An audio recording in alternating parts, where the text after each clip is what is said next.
couldn't get there. So I went down that alley, didn't work, came back, shifted, went down another alley, and the same thing. You know what it's like. I know you've experienced this. So I said, okay, I guess I have one alternative, and that's to walk down the frontage road. So I made my way back to the frontage road, began walking towards Westheimer, and to take my life in my hands doing it, but I made it to Westheimer. Now I thought maybe if I get to Westheimer there'll be a sidewalk. No sidewalks on Westheimer either. So I'm walking down the curb lane of Westheimer, because I knew it was sort of to the west. Kept going, and I finally get to Post Oak Boulevard. This is a boulevard. Westheimer is a big arterial roadway, and I'm trying to see, how do I get into this Galleria? Well, there was no way to get in as a pedestrian. There were no sidewalks. This is 83. No sidewalks outside the Galleria. There were only driveways entering the garages, either the surface garage or the underground garage. So I guess that's where I have to go.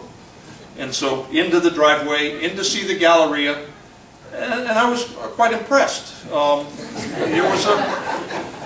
was a very nice facility, attractive. A lot of really high-end stores. So this is really quite impressive. But you can only get here if you're in an automobile. You can't get here any other way. There was one bus route on Westheimer, so one chance to get there by bus, but not much else. So I leave the Galleria, had my dinner, got a chance to see that facility, and came out, and then tried to observe some of the architecture around. And here I'm surrounded by really world-renowned buildings designed by I.M. Pei, Philip Johnson, Cesar Pelli. These are the tops in the architectural field. And here's a young architect that spent 9 years in Atlanta and been involved with a lot of the architectural community and some of the national community. But these were the titans. So look at these buildings. This is fantastic. Really exciting to me. But you can't get to any of them unless you have a car, because they're set back from the roads or everything else. So, long story, I'll bring it to conclusion here. So, I go back to Atlanta, and Kathy asked, well, one more experience. I had similar experience in downtown. Now, although Bob Urey in downtown had sidewalks, there were sidewalks in downtown.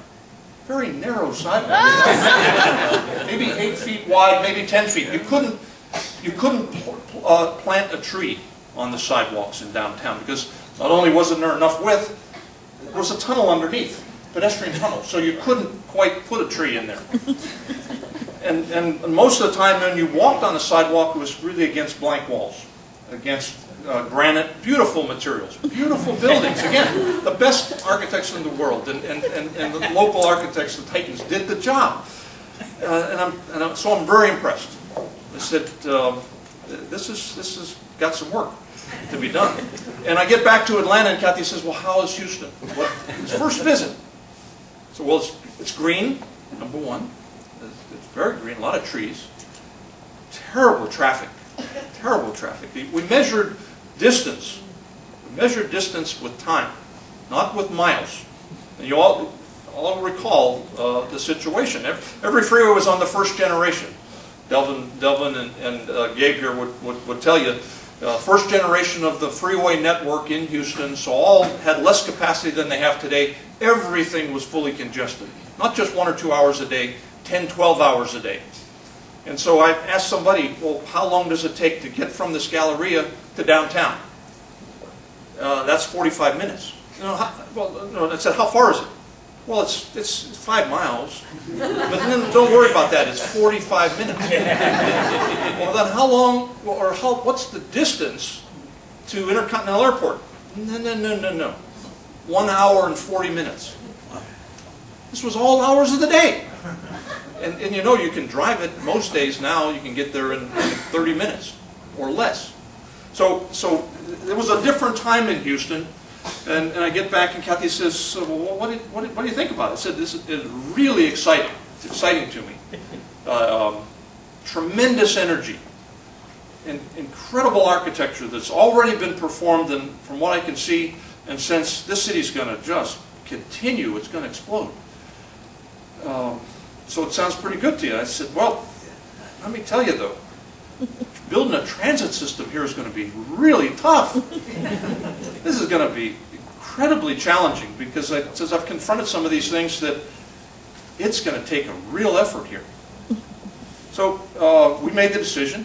We're coming to Houston. We made that move. We bought a house the day of the referendum that Carol relates. And Guy Hagstead back in the back worked all night doing designs, which I appreciated, Guy, but they never saw the light of day, hardly any of them, for all the main street stations that were going to be built in a subway.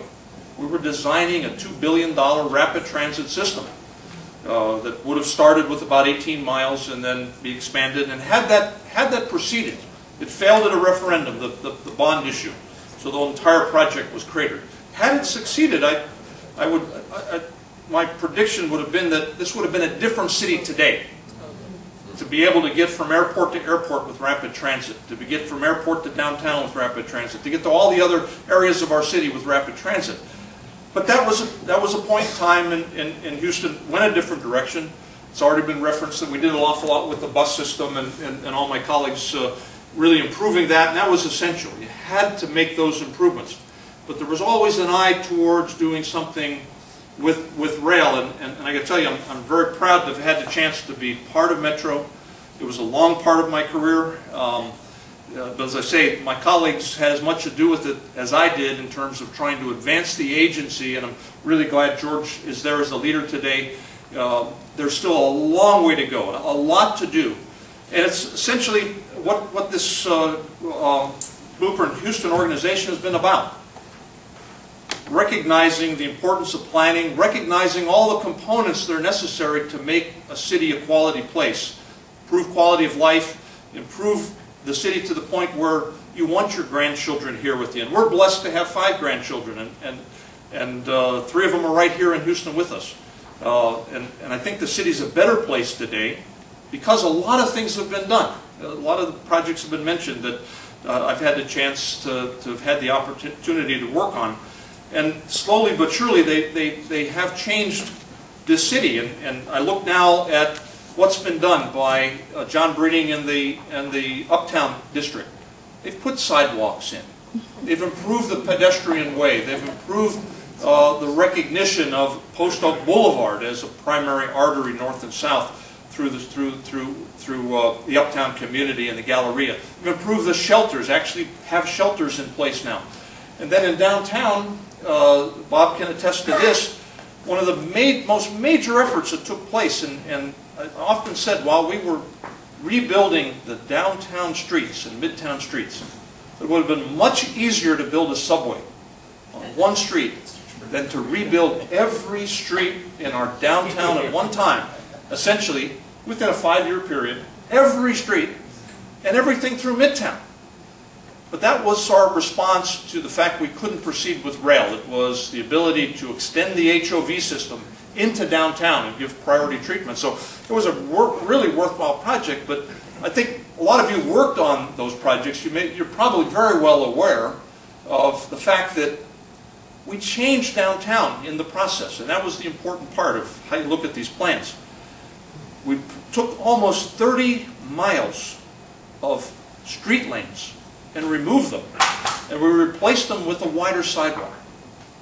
And that's the value that I'll look back at someday and say, yeah, it was really great to have a small part to play in that because it changed the way the city can work now. You don't have to go through the tunnel to get to one part of the city. You could come up onto the surface. You have a pleasant sidewalk, well lit, trees. Kathy, where's Kathy Lord? Trees now, about 1,000 new trees were planted.